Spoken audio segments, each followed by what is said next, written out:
Hi guys, mga boss, mga lods. Mayroon tayong panibagong unit ngayon, isang Ford Everest of Clarin, Misamis Occidental. So, kaprobinsya din natin to. So, yung kanyang problema nito is nag-add key tayo, mayroon mag-key programming tayo kasi nawalan na sila ng susi.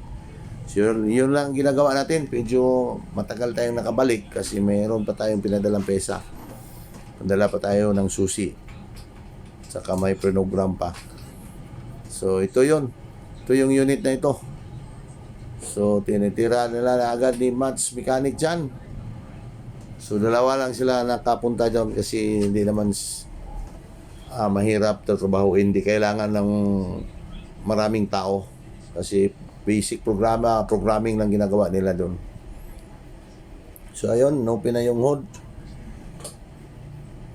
So, ito yung shortcut natin na video kasi hindi nakunan kung paano natin i-program. Di bali natin naman tayo makaintindi kung anong dapat gawin dyan. Importante lang pinapakita ko sa inyo na ito yung unit natin. Pinaprogram natin yung susi. Sayang lang. Di na namin na yun. Parang naka-under na yata pero naka-check engine lang.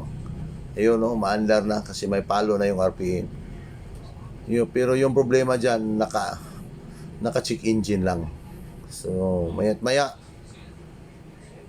kailangan pa nila i-program yan kasi umaandar pero may check engine. So, kailangan pang solusyonan. Tapos na sila dyan sa puntong yan. Tapos na sila nag-program sa key, nag-add key, pero may isang problema pang lulutasin, yung check engine niya.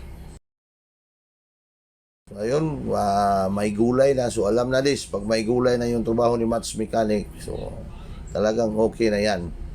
So, kaso lang, dito sa dashboard, umiilaw pa yung sign ng pitaka. Naka-check engine pa. Ayun, no? Kitang-kita, may check engine pa. So, meron pa silang lulutasin.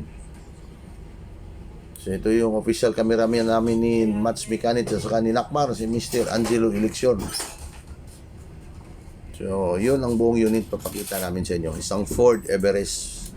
Ang 2012 model to or 2010. So, ayun.